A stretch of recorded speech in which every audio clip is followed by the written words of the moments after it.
சொல்வதெல்லாம் உண்மை.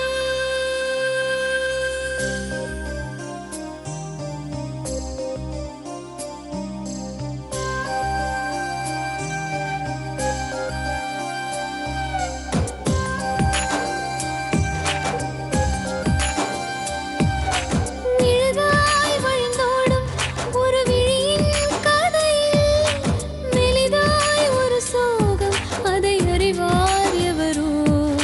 பழுதாய் அலைந்தோடும் ஒரு வாழ்க்கை படகை முழுதாய் கரை சேர்க்கும் எவரோ. சொல்வதெல்லாம் உண்மை.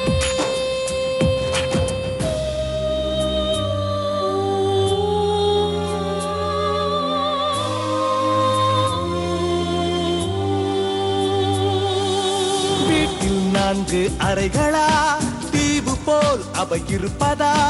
பார்க்கும் பார்வையில் குறைகளா, குமுறல்தான் அவர் மொழிகளா? மோதிக்கொண்டது இரு இனம், நீதியை தேடி அலைந்திடும். பாதிப்பென்ன பலனென்ன, பேசினால் தெளிவாகலாம். முரண்களை நீக்கி வரங்களாய் மாற்றலாம், நிலை மாறலாம் துளி அன்பிலே. சொல்வதெல்லாம் உண்மை உண்மை. சொல்வதெல்லாம் உண்மை. வணக்கம். சொல்வதெல்லாம் உண்மை. நேர்களே, என்னுடைய குழந்தைக்கு 7 வயசு ஆகுது. திருமணமாகி 8 வருஷம் ஆகுது. ஆனா இதுவரைக்கும் என்னுடைய குழந்தைக்கு அப்பா யாருன்னு தெரியாது. ஆனா அவர் ஒரே ஊர்ல முன்னாடி தெருவில் தான் வாழ்ந்துட்டு இருக்காரு. இப்படி சொல்லிக்கிட்டு என் குழந்தைக்கான எதிர்காலம் என்ன ஆகிறது, தந்தைகிட்ட இருந்து அது கிடைக்கக்கூடிய அன்பும் பாசமும் ஆதரவும் பண உதவியும் கிடைக்கணும் இல்லையா அப்படின்னு சொல்லி ஒரு பொண்ணு வந்திருக்காங்க. ஏன் அவங்க அப்பா அந்த குழந்தைய புறக்கணிக்கிறாரு, என்ன நடந்தது அவங்க வாழ்க்கையில பார்க்கலாம். உங்க பேர் என்ன? ரேவதி மேடம். என்னாச்சு? Relax relax. என்னாச்சு? 2005 கல்யாணம் ஆச்சு மேடம் எனக்கு. என்னம்மா பேர் என்ன? ரேவதியா? ரேவதி. எங்க இருந்து வரீங்க ரேவதி? குன்றத்தூர். சரிம்மா. 2005 கல்யாணம் ஆச்சு மேடம் எனக்கு. இப்ப அந்த எங்க ஹஸ்பண்ட் வேற ஒரு பொம்பளை கூட தொடர்பு வச்சுக்கின்னு சரி அவ கூட இப்ப வாழற மேடம். என்ன ஏதுன்னு அந்த குழந்தை 1 வயசுல நான் வந்தேன் மேடம். எங்க வீட்டுல இங்க அம்மா வீட்டுல தான் இருக்கேன் மேடம். நான் 7 வருஷமா அம்மா வீட்டுல தான் இருக்கேன். எப்ப கல்யாணம் ஆச்சு? 2005 மேடம். 2005 கல்யாணம் ஆச்சு. ஆமா மேடம். 2000 அப்ப இருந்தே அம்மா வீட்டுல தான் இருக்கீங்க 7 வருஷம். ஆமா மேடம். 1 வருஷம் கூட வாழ. என்ன வேலை பார்த்தாரு? ராமச்சந்திர ஹாஸ்பிட்டல்ல இதுவா இருக்காரு, வார்ட் பாயா இருக்காரு. இன்னும் அங்கதான் ஒர்க் பண்ணிட்டு இருக்காரு. அங்கதான் மேடம் இருக்காரு. அங்கதான். கல்யாணத்துக்கும் அதே வேலை தான் பார்த்தாரு. அதேதான். என்ன சம்பளம் இருக்கு? அது எனக்கு தெரியாது மேடம். அவங்க அம்மா கிட்ட தான் கொடுப்பாரு அவரு. சரி. அதாவது ஃபேமிலியா இருந்தீங்களா இல்ல எப்படி? அங்கேயே தங்கச்சி பக்கத்து வீடு இருக்காங்க. பக்கத்துலயே அவங்களுக்கு இடம் இருக்கிறதால தங்கச்சி அங்க ஊர்ல ஆந்திரால இருந்து வாழாத அவங்க அம்மா வீட்டுன்னு வந்து இங்கேயே பக்கத்திலேயே பொண்ணை வச்சுன்னு இருந்தாங்க. எனக்கும் ஒரு பக்கத்துல ஒரு கொட்டா மாதிரி கட்டி கொடுத்தாங்க. கல்யாணம் ஆன புதுசுல நான் அம்மா வீட்லயே தான் இருந்தேன். அம்மா வீடு எங்க உங்களுக்கு? குன்றத்தூர்லயே தான் மேடம். குன்றத்தூர்ல. கல்யாணம் வந்து பண்ணாங்க. அப்பா என்ன பண்றாங்க? அப்பா இல்ல மேடம். என்ன தொழில் பண்ணிட்டு இருந்தாங்க? அப்பா ஹைகோர்ட்ல வேலை செஞ்சாங்க. ஹைகோர்ட்ல வேலை செஞ்சாரு. உங்க கூட பிறந்தவங்க எத்தனை பேரு? 3 பேர். ஒரு அண்ணன், 2 தம்பி. 2 தம்பி, ஒரே பொண்ணு. ஆமாங்க மேடம். அதனால அம்மாவே பாத்துக்கிறாங்க. அம்மா அப்பா இறந்துட்டாரு. அது அம்மா கொடுத்தாங்க அந்த வேலை. அதனால அம்மா போனாங்க மேடம். சிட்டி சிவில் கோர்ட்ல வேலை செஞ்சிருந்தாங்க. அப்போ நான் வீட்டுல இருந்தேன் மேடம். இவங்க வந்து நகை கடையில நாங்க நகை வாங்க போகும்போது வந்து என்ன பொண்ணு கேட்டாங்க. எந்த நகை கடைக்கு போனீங்க? குன்றத்தூர்ல. உங்க உள்ள லோக்கல்ல ஒரு கடைக்கு போனப்போ அப்ப வந்து என்ன வீட்டுக்காரருக்கு உங்களை பிடிச்சு போச்சா இல்ல உங்க வீட்டுக்காரர் வந்து கேட்டாங்க? அவரும் அவங்க அம்மா வந்திருந்தாங்க மேடம் நகை கடைக்கு. அப்ப வந்து என்ன பாத்துட்டு இந்த எங்க பொண்ணை கொடுங்க அப்படின்னு கேட்டதுக்கு எங்க அம்மா சொன்னாங்க, எங்க அண்ணன் எல்லாம் இருக்காங்க, நாங்க சொந்தக்காரெல்லாம் கேட்டுதான் கொடுப்போம் அப்படின்னு சொன்னாங்க மேடம். ஏன்னு கேட்டீங்கன்னா அவங்க எங்க வீட்டுக்காரோட அம்மா வந்து வேற தெலுங்கு அவங்க பேசுறவங்க. அவங்க அப்பா வந்து எங்களோட இது முதலியார் மேடம். அவங்க லவ் மேரேஜ். அதெல்லாம் நாங்க யாரையும் கேட்காத கொடுக்க மாட்டோம்னு அம்மா சொன்னாங்க மேடம். அப்புறம் வந்து எங்க மாமா வீட்டுல வந்து கேட்டாங்க. அவங்களும் குன்றத்தூர்ல தான் இருக்காங்க. அவங்க மாமா வீட்டுல வந்து கேட்டு இது மாதிரி பொண்ணு கேக்குறாங்க அண்ணா அப்படின்னா, இல்லம்மா இல்ல அவங்க கேஸ்ட் வேற, நம்ம வேற இதுவா இருக்கிறோம், அவசரப்படாதமான்னு எங்க அம்மாவை கேட்டாங்க. அப்படின்னா 10,000 நகை கேட்டாங்க மேடம். பைக் கேட்டாங்க. நாங்க லவ் பண்ணி பொண்ணு வேணும்னு கேட்டுட்டு என்ன போடு பிரச்சனை இருக்கு, என்ன போடுவீங்கன்னு கேட்டாங்க. இப்ப எங்க அம்மா சொன்னாங்க, நான் இப்பதான் போயிருக்கேன் வேலைக்கு. எங்க தம்பிங்கெல்லாம் சின்ன சின்ன குழந்தைங்க மேடம். இப்ப எனக்கு எதுவும் லோன்லாம் சாங்ஷன் ஆகாது, கொஞ்ச நாள் பார்த்து போறேன் சரின்னு சொன்னாங்க மேடம். 2002 எனக்கு பண்ணாங்க நிச்சயதார்த்தம். எங்க தாய் மாமா வீட்டுல பண்ணாங்க மேடம். பண்ணிட்டு 6 மாசம் மேரேஜுக்கு இது பண்ணி வச்சிருந்தாங்க. அதுக்கப்புறம் போய் கேட்க போனாங்க அம்மா, என்னங்க நீங்க 6 மாசம் ஆகுது, என்ன எது நீங்க சொல்லலையே, கல்யாணத்துக்கு நாங்க ரெடி பண்ணோன்னா, இது மாதிரி என் பேரன் வந்து நீங்க நகை போடல, பைக்கு கேட்டாங்க, நீங்க தரமாட்டேன்னு இப்ப சொல்லிட்டீங்க, அப்படி இப்படின்னு உங்க பொண்ணை வந்து யாரோ உங்க பொண்ணை கட்டிக்கினா எங்களை வந்து யாருன்னா அடிச்சு மிரட்டுவாங்க, மிரட்டினா மாதிரி யாரோ வந்து அந்த பொண்ணை கட்டிக்கினா நான் உங்களை வந்து இது பண்ணிடுவேன், வெட்டிடுவேன், குத்திடுவேன்னு சொல்லிட்டு மிரட்டினாங்க அப்படின்னு சொன்னாங்களா அவங்க பாட்டி. அதுக்கப்புறம் வந்து எங்க அம்மா எங்க மாமா கிட்ட வந்து சொன்னாங்க, இது மாதிரி சொல்றாங்க எப்படின்னு. கட்சியில பார்த்தா எங்க வீட்டுக்காரரு ஓடி போயிட்டாரு மேடம். அத மறைச்சு இப்படி போய் சொன்னாங்களா? ஓடி போயிட்டாரு. எதுக்கு இப்படி உங்களுக்கு விருப்பப்பட்டு நிச்சயதார்த்தம் பண்ணிட்டு எதுக்குன்னு தெரியல மேடம். என்ன வேலை பார்த்து அப்பவும் ராமச்சந்திரால தான் இருந்தாரு. அப்பவும் அங்கேதான் மேடம். அவங்க அம்மா அவங்க மாமா இவர் எல்லாமே ராமச்சந்திர ஹாஸ்பிட்டல்ல தான் மேடம் வேலை செய்யறாங்க. ஓடி போயிட்டாரு. என்ன சம்பளமும் தெரியாது உங்களுக்கு? தெரியாது, இதுவரையும் எனக்கு தெரியாது மேடம். அவங்க அம்மா தான் வாங்கினதா பிரச்சனையே எனக்கு. அதாலதான் எனக்கு மனைவின்னு என் கையில கொடுத்தாதானே மேடம் நான் குடும்பம் பண்ண முடியும். அம்மா கிட்ட வந்து கொடுத்துட்டு எனக்கு சாப்பாடுக்கு எதுவுமே கொடுக்க மாட்டாரு அவரு. அந்த மாதிரி இருந்தீங்களா? சாப்பாடு அங்கேயே ஒன்னா பண்ணி சாப்பிட்டீங்களா எப்படி? இப்போ அம்மா மாமியாரே பாத்துக்குவாங்களா எப்படி? அதுக்கப்புறம் மேடம் 2002 நிச்சயதார்த்தாய் நின்னு போச்சு மேடம். இவர் ஓடி போயிட்டாரு மேடம். இவர் என்ன ஏது காரணமே கேட்காது ஓடி போயிட்டாருன்னா வேற மாப்பிள்ளை பார்த்து கல்யாணம் இல்லையா? நான் அதோட இருந்து நிறுத்திட்டு என்ன யார் மேடம் கட்டி ஊரெல்லாம் தெரிஞ்சிடுச்சு மேடம். நிச்சயதாம்பலம் பண்ணி இது மாதிரி பண்ணிட்டாங்க. நான் என்ன சொன்னேன், எனக்கு வேணாமா, எனக்கு இந்த மாதிரி அசிங்கம் பண்ணிட்டு போயிட்டு. லவ் பண்ணிட்டீங்க? நாங்க லவ் பண்ணல. அவரே வந்து கேட்டாரு. எனக்கு அவங்களுக்கு சம்மந்தமே கிடையாது மேடம். எங்க அக்கா பெரியம்மா பொண்ணு ஒருத்தர் வந்திருக்காங்க. அவங்க மின்சில அவங்க மூத்தார் புள்ள தான் என்ன கேட்டது. இப்போ நான் பேசுனது கூட கிடையாது அவர்கிட்ட. அவங்களா கேட்டது சரி கொடுங்க, எங்களுக்கு வயசு வேறையா அவரு. எங்க அம்மாவுக்கு சித்தப்பா பிள்ளைக்கு இது மாமா பிள்ளை எனக்கு. அதால வந்து கேட்டாங்க, சரி கொடுங்க. எங்க அப்பயே கேட்டாங்களா, வயசு 1 2 அதிகமா இருந்தா கூட பரவாயில்ல அப்படின்னு சொன்னாங்க. எல்லாமே நீங்க மூத்தவங்களா? அவரோட ஒரு வயசு தான் மேடம். எனக்கு 31 வயசு ஆகுது, 32 வயசு ஆகுது. அவருக்கு 32. அப்பயே சொன்னாங்க பரவாயில்லன்னு எல்லாமே ஒத்துக்கணும் மேடம் பண்ணிட்டு. அப்ப நான் நல்லா அழகா இருப்பேன் மேடம். இப்பதான் அழகாத்தமா இருக்கு. இந்த டென்ஷன்ல தான் மேடம் நான் இப்படி போட்டா கூட பாருங்க மேடம், நீங்க எப்படி இருக்கிற நல்லா அழகா இருக்கீங்க. குழந்தை நுறுங்கி நான் இந்த மாதிரி ஆயிட்டேன் மேடம். நான் அசிங்கமா 7 வருஷமா இப்ப நல்லா இல்லைன்னு தொட்டு தானே இன்னொரு பொண்ணு கூட போய் தொடர்பு வச்சு இருக்கேன். யார் சொன்னா? ஃபர்ஸ்ட் முதல்ல அந்த எண்ணத்தை எடுங்க. என்ன நல்லா இல்ல உங்களுக்கு? நல்லா இல்ல நீங்களா நினைச்சுக்கிட்டீங்க. இப்ப நான் எப்படி இருக்குன்னு தெரியுங்களா? எங்க அம்மா தினக்கும் அழுகுறாங்க, என் பொண்ணு எவ்வளவு அப்ப நான் நல்லா அழகா இருந்து தொட்டு தானே வந்து கேட்டீங்க நிச்சயதார்த்தத்துக்கு எனக்கு பண்ணி. இப்ப நல்லா முடியெல்லாம் கூட நிறைய இருக்கும் மேடம். எனக்கு அவ்வளவு அழகா வயசானா எல்லாத்துக்கும் குறைஞ்சிருமா? அது மாதிரி இருந்தா எல்லாத்துக்குமே வயசானா என்ன காரணத்துக்கு என்ன வந்து பண்ணிட்டு நீ போன சொல்லுங்க பாக்கலாம். அப்புறம் ஒரு ஓடி போயிடுவேன். அங்க என்ன சொன்னாங்க எங்க மாமாங்களே, இங்க ஸ்டேஷன்ல ரிப்போர்ட் பண்ணுங்க அப்படின்னு. அங்க ஓடி போன அந்த 3 வருஷம் கழிச்சு திரும்பி வந்தாரா? வரதட்சணை போடுமோன்னு கொடுத்தோம் மேடம் ஸ்டேஷன்ல. கொடுத்து இவரு போய் இவர் வீட்டுல தேடின்னு போனா இவர் ஆள் இல்ல, அவங்க தங்கச்சி இருந்தாங்கன்னு இட்டுன்னு வந்துட்டாங்க. இட்டுன்னு வந்து போட்டோன்னா இவர் எங்கிருந்தோ வந்தார் மேடம். புடிச்சுன்னு வந்துட்டாங்க. புடிச்சுன்னு வந்து அந்த போலீஸ் என்ன பண்ணார், போட்டோவை பார்த்துட்டு நிச்சயதார்த்த போட்டோவை பார்த்துட்டு அடிச்சாரு. இந்த பொண்ணு வாழ்க்கை நாசம் பண்ணிட்டேடா, இந்த பொண்ணை யார் கட்டிப்பாங்க அப்படின்னு கேட்டாரு மேடம். அதுக்கு வாயே திறக்கல. அப்புறம் அங்க லேடிஸ் போலீஸ் ஒருத்தர் ரேவதின்னு இருந்தாங்க. இனிமேல் இவர் வந்து அவங்க ஒரு பொண்ணு கூட ஓடி போயிட்டாருன்னு சொன்னாங்க மேடம். தொடர்பு வச்சுக்கின்னு யாருன்னு கேட்டீங்கன்னா அவங்க தங்கச்சி இருக்காங்க பாருங்க, அவங்க தங்கச்சிக்கு நாத்தனார்.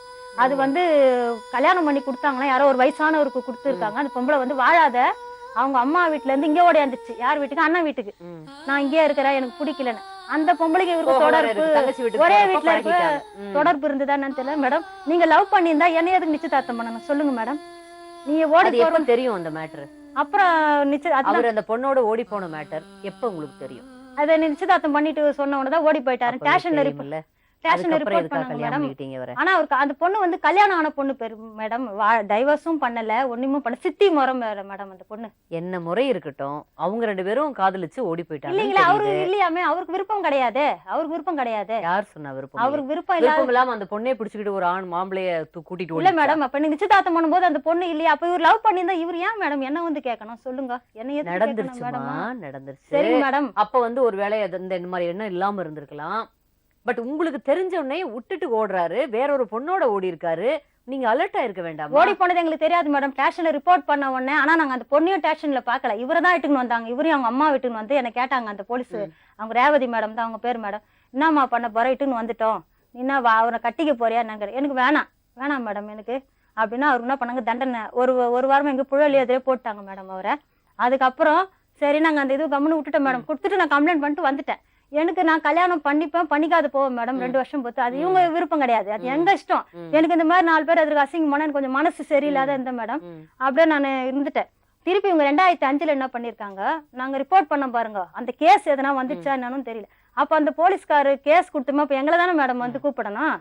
அவங்களுக்கு தெரிஞ்சவரான் அவரு. அந்த தெலுங்குக்காரர், அவர் பெருமாள்னு ஒரு போலீஸ் இருக்காரு மேடம், அவர் வந்து கொஞ்சம் பைசாலாம் அவங்க கொடுத்தா அவங்க பக்கம் பேசுறவர். அவங்க என்ன பண்ணிக்கிறாங்க, அவங்க வீட்டுல போய் சொல்லியிருக்காங்க, இந்த மாதிரி அந்த பொண்ணை நீங்க கட்டிக்குங்க, இந்த மாதிரி உங்களுக்கு ரிப்போர்ட் வந்து இல்லை உங்க பையன் 7 வருஷம் உள்ள போயிடுவான்னு சொல்லியிருக்காருன்னு தெரியல மேடம். அதோட அவங்களுக்கு எங்களுக்கு எந்த பிரச்சனையும் கிடையாது, அவங்களும் அந்த ஊர்ல தான் இருக்கிறாங்க. ஆனா இவர் அந்த பொண்ணு கூட வாழ்ந்தாரா வாழலையான்னு எனக்கு தெரியாது மேடம். திருப்பி 2005 வந்து திருப்பி ஆரம்பிச்சாங்க மேடம். யார் மூலியமோ வந்து எனக்கு கல்யாணம் பண்ணி எனக்கு கொடுக்கல எங்க அம்மா, நான் பண்ணிக்க மாட்டேன்னு சொல்லிட்டேன். எனக்கு எப்போ விருப்பப்படுமோ நான் பண்ணிக்கிறேம்மான்னு. அதெல்லாம் எங்க வீட்டுல யாரும் வேற கல்யாணம் உங்களுக்கு ஏற்பாடு பண்ணல? இல்ல தொல்லை. எங்க அம்மா இப்ப கேட்டாங்க, இவங்க என்ன பண்ணாங்க, 2 வரன் வந்தது மேடம். அங்க பஸ் விட்டு இறங்கினோடனே அவங்க தாத்தா என்ன பண்ணிட்டாரு, எங்க வீட்டுக்காரோட தாத்தா, நாங்க ஏற்கனவே அந்த பொண்ணு நிச்சயதார்த்தம் பண்ணி வச்சுக்கிறோம், அந்த பொண்ணை தான் நாங்க கட்டிக்க போறோம், அது என் பேரனோட பொண்டாட்டி தான், வந்துக்கிறவன் என் பொண்டாட்டி கிடையாது, அவ பொண்டாட்டி, அவ வந்து துட்டுக்கு வரா, அவ வருவா எப்பனா துட்டு வாங்கி போயிடுவா, லாட்ஜில எல்லாம் சுத்துறவோ இது பண்றவா, என் அண்ணன் பொண்ணு தான் அது, சித்தி முறை எப்படி என் பேரன் கட்டிப்பான் அப்படின்னு சொல்லிட்டு 2 வரனை இவங்க தடுத்து விட்டாங்க மேடம். அதுவும் எங்களுக்கு சொல்லிட்டாங்க, என்னங்க நீங்க வந்து பார்க்க வந்தீங்களே, இது மாதிரி வரலன்னா இது மாதிரி உங்களுக்கு நிச்சயதார்த்தம் ஆகி போச்சாமே. இல்ல நிச்சயம் பண்ணிட்டு வேற ஒரு பொண்ணோட உங்களை அப்படியே கைவிட்டுட்டு ஓடி போயிட்டாரு மேடம். அது இல்லாம வேற இடத்துல உங்களை கல்யாணம் பண்றதுக்கு அவங்க விடல. அது 2 இடத்துல இவர் சொல்லுது, அவங்க வந்து என்னங்க நீங்க பொண்ணு பார்க்க வரேன்னு சொன்னீங்களே, என்னன்னா இல்லையா மேம் உங்க பொண்ணுக்கு நிச்சயதார்த்தம் ஆகி போச்சாமே, அவங்க முத்துன்றவர் தான் கட்டிக்க போறாராமே, அவங்க தாத்தா எங்க கிட்ட சொன்னாருன்னு சொன்னாங்க மேடம். அதுக்கும் நாங்க சரின்னு கம்முன்னு திருப்பி இவங்களே வந்து பொண்ணு கொடுங்கன்னு கேட்டாங்க. எதுக்கு வந்து கேக்குறீங்க, உங்க பையன் தான் உங்க பேரன் தான் ஓடி போயிட்டான்னு சொன்னா, இல்ல அவனுக்கு கல்யாணம் எல்லாம் நாங்க பண்ணல அப்படின்னு சொல்லிட்டு எங்க வீட்டுக்காரே எங்க வீட்டுக்கு வந்தாரு, அவங்க அம்மா வீட்டுக்குன்னு. ரேவதி நான் கல்யாணம் எல்லாம் பண்ணிக்கல, அது எனக்கு வந்து தொத்தா முறை வருது, நான் எப்படி பண்ணிப்பேன் அப்படி இப்படின்னு சொல்லி என்ன வந்து மாத்தி எங்க அம்மாவெல்லாம் வந்து கேட்டு நாங்க யாருமே ஒத்துக்கல. எங்க பெரியம்மா பொண்ணுங்க எல்லாரையும் போய் சொந்தக்காரெல்லாம் போய் கேட்டு என்ன பண்ணிக்கினாரு மேடம். திருப்பி என்ன வைத்தீஸ்வரர் கோயில தான் பண்ணாங்க மேடம், பூந்தமல்லியில. இவங்களோட பாட்டி இன்னொருத்தர் இருக்காங்க, அவங்க வரையும் தான் மேடம் கல்யாணத்துக்கு வந்தாங்க. மீதி எல்லாம் ஆமா, மீதி எல்லாம் எங்க ஜனங்க. அவங்க தாத்தா ஒண்டி கோயிலுக்கு 1000 ரூபாய் கட்டிட்டு போயிட்டாரு, போட்டோல கூட நிக்கல, எங்க அவங்க மாட்டிக்கு போறேன்னு தெரியல, அவரு போயிட்டாரு. ஆனா அந்த ரசீதி எல்லாம் இருக்குது. அப்ப ஏற்கனவே உங்களுக்கு முன்னாடி ஒரு பொண்ணை கல்யாணம் பண்ணிட்டாரு அவரு. பண்ணிட்டாரா என்னன்னு எங்களுக்கு தெரியாது, இது வரைக்கும் தெரியல. அந்த பொம்பளை அந்த அவங்க வீட்டுல இருக்கவங்களுக்கு எல்லாம் தெரியுமா, அவங்க அம்மா தாத்தாவுக்கு எல்லாம்? யாருக்கு மேடம், அவங்க தாத்தா என்ன சொல்றாரு, அவ பொண்டாட்டி கிடையாது. இப்ப கூட அவங்க தாத்தா என்ன கூப்பிடுறாரு வீட்டுக்கு, நீ வந்து யார் கூட இருக்காரு இப்ப உங்களுக்கு? அந்த பொண்ணு கூட இருக்காரு. ஆமா மேடம். அந்த தாத்தா என்ன சொல்றாரு, எத்தனை குழந்தைங்க இருக்கு? எனக்கு ஒரு பொண்ணு மேடம், 7 வயசு ஆகுது. அவரு அந்த அம்மா கூட இருக்காரு, அந்த லேடிக்கு? அதுக்கு ஒரு பொண்ணு ஒரு பையன், எங்க பொண்ணு தான் பெருசு. அந்த பொண்ணும் பையனும் உங்க ஹஸ்பண்டோடதா இல்ல அது மூத்த ஹஸ்பண்டோடதா? அது இவருக்கு பிறந்ததுன்னு சொல்றாங்க மேடம், அது எப்படின்னு தெரியாது. நீங்க அதால இது எனக்கு என் குழந்தை ஒண்ணு பாத்துருக்கீங்களா நீங்க? அதே ஊர்ல தானே மேடம் சொந்தக்காரங்க. அதனால அதுக்கு பிறகு பாத்தீங்களா உங்க கல்யாணத்துக்கு பிறகு? அங்கேயே இருப்போம் மேடம், பாப்போம் நாங்க, போவா வருவா செய்வா. அவ என்ன சொல்ற, வாழ சொல்லு எங்க கூட வந்து, நாங்க 2 பேரும் வாழறோம். இப்ப யார் கூட இருக்காரு அவரு? அவர் அந்த அவ கூட தான் மேடம் இருக்காரு. எங்க மூத்தார் பிள்ளைக்கு தான் மேடம் அந்த பொண்ணை வந்து அவங்க கேட்டிருக்காங்க. அவங்க கேட்டவொடனே அப்புறம் எங்க சித்தி இவங்க போன் பண்ணி எங்களை கேட்டாங்க, இது மாதிரி உங்க மூத்தார் பிள்ளை வீட்டுல பொண்ணு கேக்குறாங்க, நாங்க கல்யாணம் பண்ணி கொடுக்க போறோம்னு சொன்னாங்க மேடம். அதனால நானும் சரி எங்க மூத்தார் பிள்ளை தானே நல்லபடியா வாழட்டுமே சொல்லிட்டு சரி சித்தி அவங்களுக்கா பண்ணி கொடுங்கன்னு சொன்னேன் மேடம். அதுக்கப்புறம் நிச்சயம்னு சொல்லிட்டு இவங்க எங்களுக்கு கூப்பிட்டாங்க. நானும் எங்க வீட்டுக்காரர், அதான் எங்க சொந்தக்காரர் எல்லாரும் வச்சுதான் இந்த பாப்பாவுக்கு நிச்சயம் பண்ணோம். நிச்சயம் பண்ணிட்டு 6 மந்த்ஸ் கழிச்சு வரைக்கும் அவங்க கல்யாணத்துக்கு டேட்டும் கொடுக்கல, கல்யாணமும் பண்ணவே இல்லை. அப்புறம் தான் எங்களுக்கு 6 மந்த் கழிச்சு இவங்க எங்களுக்கு போன் பண்ணி சொன்னாங்க மேடம், இந்த மாதிரிமா கல்யாணத்துக்கு எதுவுமே சொல்லல, கல்யாணமும் பண்ண மாட்டாங்க, நீ போய் கேளு. நான் சொல்லிடுறேன், உங்க மூத்தார் வீட்டுல போய் நீ கேளு சொன்னாங்க. நானும் எங்க வீட்டுக்காரர் கேட்டோம், சும்மா அந்த பொண்ணை போய் கல்யாணம் பண்ணிக்கிறேன்னு சொல்லிட்டு கேட்டு இப்ப நீங்க மேரேஜ் பண்ணாத விட்டு வச்சுக்கிறீங்களா, அப்ப அந்த பொண்ணுக்கு முதல்ல இருந்தாலும் வேற எங்கன்னா மேரேஜ் பண்ணி குடுத்துருப்பாங்கல்லன்னு சொன்னேன். இல்ல அது இப்படி சொன்னாங்க அப்படி சொன்னாங்க, அவங்க சித்தி வந்து இப்படி சொன்னாங்கன்னுட்டு இவங்களை என்னமோ வந்து அவங்க கேட்டிருக்காங்க. முதல்ல நகை நட்டுலாம் போடாதீங்கன்னு சொல்லியிருக்காங்க, அப்புறம் நகை நட்டு எல்லாம் போடுங்கன்னு சொல்லி கேட்டாங்க போல இருக்குது. அவங்க வந்து அதை இல்லைன்னு எங்க கிட்ட மறைச்சிட்டாங்க. இவங்க சொல்றாங்க இது மாதிரிலாம் கேட்டாங்க. சரி இப்ப என்னதான் முடிவுன்னு சொல்லிட்டு கேட்டா, நாங்க இன்னும் 2 மாசத்துல கல்யாணம் பண்றோம்னு எங்க கிட்ட சொல்லிட்டாங்க. நாங்களும் ஊருக்கு போயிட்டோம். திடீர் வந்து கேட்டா இவங்க திருப்பி எங்களுக்கு போன் பண்ணி சொன்னாங்க, அந்த பையன் ஆளே இல்ல ஊர்லயே. ஆளை நீங்க எந்த ஊர்ல இருக்கீங்க? நாங்க அப்ப திருவான்மூர்ல இருந்தோம் மேடம், அங்கதான் இருந்தா இவங்க எல்லாம் குன்றத்தூர் அப்படின்னு சொல்லிட்டு சொன்னாங்க. உங்களுக்கு சொந்த ஊர்? எங்களுக்கு எல்லாமே குன்றத்தூர் தான் மேடம், நாங்க மொத்த பேருமே குன்றத்தூர் தான். அவங்க வீட்டுல எத்தனை பசங்க? உங்க அந்த பையனும் இவங்க பையன் தங்கச்சி 2 பசங்க, 2 பேர் தான். அவரு வந்து இறந்துட்டாரு எங்க மூத்தாரு. வசதி இருக்கா அவங்களுக்கு ஓரளவுக்கு? அப்போ நாங்க சொந்த வீட்டுலதான் மேடம் இருந்தோம், எங்களுக்கு சொந்த வீடு தான். அது வித்துதான் எங்க வீட்டுல மாமியார் வீட்டுல எல்லாருக்கும் பாகம் போட்டு கொடுத்தாங்க. நாங்க அவங்களுக்கும் கொடுத்துட்டோம், ஏன்னா அப்பா இல்லைனால 2 பசங்க இருக்குதுன்னு கொடுத்துட்டோம். கொடுத்தா அவங்க எடுத்துக்கிட்டு அவங்க அம்மா வீட்டோட போய் செட்டில் ஆயிட்டாங்க. அப்ப கொஞ்சம் பசங்க கொஞ்சம் சின்னது. ஆனா அந்த காசு வச்சு இடம் வாங்கின கொண்டு சொன்னாங்க எங்க கிட்ட. இப்ப கேட்டா எதுவுமே இல்ல அப்படின்னு சொல்றாங்க. இப்ப இடம் இருக்கு மேடம், அப்பா வீட்டுல எங்க மாமியாருக்கு கொடுத்த இப்ப இடத்துல ஏதாவது கொடுக்க வேண்டியது வந்துருமே உங்களுக்குங்கிறதுக்காக அப்படிதாங்க அப்படி சொல்றாங்க. மாமியாருக்கு இடம் இருக்கு மேடம். இப்போ காவேரியில குழந்தை போட்டு இருக்குது வச்சிருக்காங்க. மேடம், அந்த இவங்க குழந்தைய இன்னும் தூக்கவே இல்லை மேடம். 1000 பிரச்சனை இருக்கட்டும். என் பொண்ணு கவர்மெண்ட் ஸ்கூல்ல படிக்க படிக்க வச்சிருக்காங்க. அந்த பொண்ணு கான்வென்ட்ல படிக்க வைக்கிறாங்க கான்வென்ட்ல சேர்த்து மேடம். வச்சிருக்காங்க. மேடம் நான் கேக்குறேன் மேடம், ஒரு வாட்டிக்கு போய் அவங்க வீட்டுல தான் இருந்தது. அப்ப கேட்டேன், ஏன்பா அந்த குழந்தைய தூக்குப்பான்னா, நீ ஸ்டேஷன்ல வாபஸ் வாங்க, கேஸ் வாபஸ் வாங்க. அதுக்கு தான் பண்ணேன். கல்யாணம் பண்ணிட்டு மேடம் எங்க வீட்டுல வச்சு அந்த பொம்பளை பண்ணதெல்லாம் ஃப்ராடு மேடம். எங்க வீட்லயே அந்த பையனை எட்டாந்து வச்சு கல்யாணம் பண்ணி நாங்க அப்போட நம்மள வைத்தீஸ்வரர் கோயில்ல போய் எங்க ஆபீஸ் ஸ்டாப்லாம் வந்து எங்க சொந்தக்காரெல்லாம் வர வச்சு நான் கல்யாணம். ஆனா பணம் கட்டினது அந்த தாத்தா தான் கட்டினார். 1000 ரூபாய் கட்டிக்கிறாரு என்கிட்ட. இல்ல, இப்ப 3000 என்ன சொல்றாங்க அவங்க? எதுவுமே கிடையாது, சொல்ல எதுவுமே மாட்டாங்க ஒருத்தவங்க மேடம். வந்து இந்த பொண்ணை வாழுங்க, ஒரு வாழுங்கன்றாங்க. சொந்தக்காரங்க உள்ளூர்ல இருக்கிறீங்க, இத்தனை சொந்த பந்தம், அவங்களும் சொந்தம், ஆமா. எல்லாரும் ஒண்ணுக்குள்ள சொந்தம். அப்படிங்கிறப்ப ஒண்ணுக்குள்ள ஒண்ணா இருக்கிறப்ப நீங்க போய் கேட்டா பதில் சொல்லணுமா வேண்டாமா? அவங்க நாங்க போய் கேட்டோம் மேடம். கேட்கலையா நீங்க? கேட்டோமே, எவ்வளவு சண்டையா ஆயிடுச்சு. அதுக்கு என்ன சொல்றாங்க? பொண்ணு ஏஜ் இந்த பொண்ணு வந்து அவங்க கூட வாழணும்ன்றாங்க. எங்க பொண்ணுக்கு கல்யாணத்துக்கு கொடுப்பாராம். இப்ப அதுக்கப்புறம் நீங்க ஹஸ்பண்டோட வாழணும்னு கேட்டீங்களா இல்ல இப்ப பாகம் வேணும்னு இல்லைங்க கேட்டீங்களா? மேடம், வாழறதுக்கு தான் போய் கேட்டோம். வாழறதுக்கு போய் கேட்டோம். வாழறதுக்கு கேட்டா இவங்க ஒரே ரெண்டு வீட்டுல பேரும் வந்து ஒரே வீட்டுல ஒரே கொட்டா இருக்காங்க. இருக்கு மேடம். அந்த பொம்பளைட்ட அந்த ஒரே கொட்டா வீடு இருக்கு மேடம். அதுதான் எங்க நாத்தனாருக்கு. இவங்க வீடு வித்து கொடுத்தாங்க பாருங்க. அந்த பணத்தை நாத்தனாருக்கு பொண்ணுக்கு வீடு வாங்கி கொடுத்துட்டாங்க. அதுதான் நான் போகும்போது அதுதான் சொன்னாங்க. இந்த பக்கம் இடம் இருந்தது, எங்க மாமியாருக்கு கொடுத்த இடத்த வந்து இப்ப மாடி வீடா கட்டிட்டாங்க மேடம். அத வந்து இப்ப பொண்ணுக்கு தூக்கி கொடுத்துட்டாங்க. நாங்க எங்க இப்ப கேஸ் இவ போட்டு என்ன வந்து கேட்க அந்த போறோம் பொண்ணு கூட தான் வாழணும். அப்படின்னு ரெண்டு சொல்லிட்டு பேரும் ஒண்ணா வாழணுமா, ஒருத்தர் வேலைக்கு போகணுமா, ஒருத்தர் அவ வீட்டுல வந்து என்ன கூப்பிடுறா மேடம், நான் முறையா எப்படி வந்து இது யாரு வேலைக்கு போறது இப்போ? இப்ப இது போகணுமா வேலைக்கு? ஒருத்தர் வேலைக்கு போகணுமா, ஒருத்தர் வீட்டுல இருக்கணுமா? இது குழந்தைய பத்தி வீட்டு சோறு ஆக்கணுமா, துணி துவைச்சு போடணுமா? அந்த இது வீடு மேடம் இல்லன்னா அவங்க ஒருத்தர். வேலைக்கு போகலாம் ஒருத்தர் பேசு. அப்படி சொல்றாங்க. இப்ப இதை இட்டுன்னு போய் வச்சா 2 பேர் கூட எப்படி மேடம் ஒருத்தர் வாழ முடியும்? ஒரே வீட்டுல ஒரு 2. நிமிஷம். எவ்வளவு இந்த நியாயம் யார் சொன்னா? அவங்க வீட்டுல தான் சொல்றாங்க. நாங்க போய் கேட்டதுக்கு சொல்றாங்க மேடம். நாங்க மொத்த சொந்தக்கார போய் ஒரு கேட்டதுக்கு நிமிஷம் ஒருத்தர் சொல்லுங்க. யார் இப்போ நீங்க போய் கேட்டதுக்கு யார் அவங்க உங்களுக்கு அம்மா சொல்றாங்க. அந்த வந்திருக்கா பாருங்க, அவ சொல்றா. அப்படியும் வாழலைன்னா அந்த பொண்ணு வயசுக்கு வந்தா கொடுப்போம், கல்யாணத்துக்கு கொடுப்போம். அதுக்கப்புறம் இங்க வர வேணாம் சித்தி, எங்க அந்த பொண்ணு அந்த லேடியோட ரொம்ப உறவா இருக்காங்க. எங்க அக்கா கிட்ட சொல்றேன் பாருங்க மேடம். எங்க ஹஸ்பண்ட் சொல்றாரு எங்க அக்கா கிட்ட, அது இங்க வர வேணாங்க தொத்தா, அது வந்து அங்கேயே இருக்கட்டும். அவங்க அம்மா வீட்டுல தானே இருந்தது கல்யாணம் ஆனதுல இருந்து. அது வந்தா 2 பேருக்கு பிரச்சனை ஆகும். இவளுக்கு வாயெல்லாம் கொஞ்சம் இப்ப வந்துக்கிறா பாருங்க ஜாஸ்தி, 2 பேருக்கு சண்டை ஆகும். அங்கேயே இருக்கட்டும். என் பொண்ணுக்கு வந்து எப்பனா அந்த வயசுக்கு வந்தா இது கொடுக்குறேன்னா எங்களுக்கு யார் மேடம்? இப்ப எங்க அம்மா இருக்கிறது 60 வயசு ஆயிடுச்சு மேடம். இப்ப எங்க அம்மா இருக்கிற எங்களுக்கு அந்த ரிட்டையர் ஆகும் பணத்துல தான் நாங்க வேலைக்கெல்லாம் எங்கேயும் போல மேடம். ஏன் வேலைக்கு போல? நான் எங்கேயும் வெளியில போக மாட்டேன் மேடம். ஏன் போனா என்ன ஒண்ணுமே தப்பு? புரியாது. வீட்லயே தான் மேடம் நான் வீட்லயே வச்சிருந்து அது வீட்டுக்கு வெளிய வேலைக்கு போமானா எனக்கு பயமா இருக்குதுன்னு வீட்லயே தான் எங்கடா மேடம் போவாதுங்க? அது குழந்தைய வெளி கூட உலகமே ஸ்கூல்ல தெரியாது விடக்கூடாது. மேடம். எங்க அம்மா தான் அந்த தெருவுல கூட கேட்டு பாருங்க. பாருங்க. நான் விட்டு படி எங்க மெத்த house owner பொண்ணா தான் நாங்க பார்க்கல. நெசசிட்டி தான் ஒரு மனிதனை உருவாக்குது. தேவை.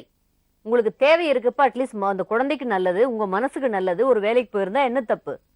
எத்தனை கம்பெனி இருக்கு, எவ்வளவு தாராளமா போயிருக்கலாமே. மனசாவது இன்னும் உறுதியா இருந்திருக்கும், இன்னும் கொஞ்சம் உலக விவரம் தெரியும். இந்த செல்ஃப் பிட்டி, சுய இறக்கம் போகும். இப்ப எந்நேரமும் உங்களுக்கு அப்படியே ஒரு கவலையே எந்நேரம் நினைச்சு ஏன் நம்ம நொந்துட்டு இப்படி இருக்கீங்க? பழி வாங்கிட்டாங்களே, இந்த நம்ம பழி ஒழுங்கா இத்தனை பேர் சேர்ந்து ஏன் அவரை கேட்க முடியல? ஊர்ல வந்து ஒரு பஞ்சாயத்து, ஒரு நாட்டாவை ஐயோ, யாருமே வீட்டாண்ட இல்லையா? போய் பார்த்தா அந்த அம்மா பேசிட்டு இருங்க.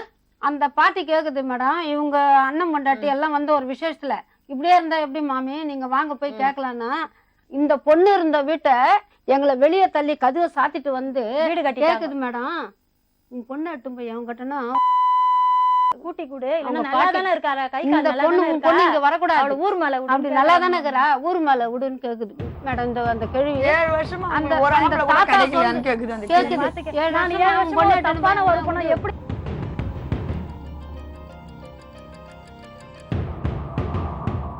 பண்றதே தெரியாது. ஒரு வாட்டி கண்ணு எடுத்து அடிச்சு இந்த ரத்தம் கலங்கி ஒரு நீங்க புடவை. எனக்கு தோணுது அம்மா ஆதரவுக்கு இருக்காங்கன்னு சொல்லி அவரை விட்டுட்டு நீங்க ஆமா. வந்துட்டீங்களா?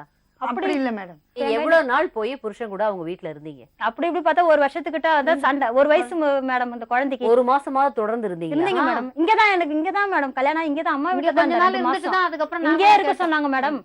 அவங்க இங்கே இருக்க சொன்னாங்க. கல்யாணம் பண்ணி என்னை இட்டும் போய் கல்யாணம் பண்ணா ஆளாம் சுத்தி இது பட்ட தோசை மாமியார் வீட்டுக்கு போனோம் மேடம். போனா கூரெல்லாம் பிரிஞ்சு போய் இருந்தது.